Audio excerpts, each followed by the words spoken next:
পানি কদুর চচ্চড়ি বানাবো বন্ধুরা। আজকের রেসিপি পেঁয়াজ তেল দিয়ে পেঁয়াজটা ভেজে নেব। চিংড়ি মাছগুলো দিলাম, একটু আদা রসুন বাটা দিলাম, ধনে পাতা, আদা রসুন, হলুদের গুঁড়ো, লঙ্কার গুঁড়ো, লবণ স্বাদ মতন। নদীর চিংড়ি মাছটা ভালো করে মশলার মধ্যে ভেজে নেব।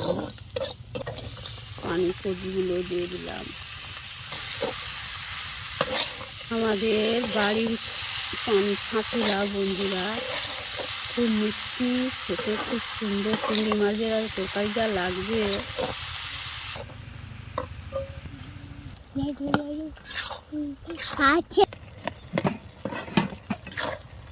ভালো করে কুমড়ো তরকারিটা কষিয়ে নেব।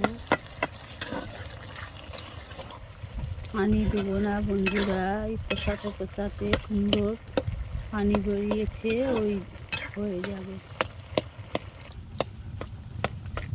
কুমড়োগুলো বন্ধুরা প্রায় সিদ্ধ হয়ে গেছে, ঝোলটা মরলে নামাবো। এটা আমার রাফিয়া সুন্দরী।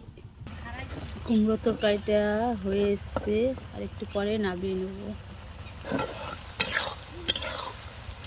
পানি কদু তরকারি হয়ে গেছে, নামিয়ে নেব।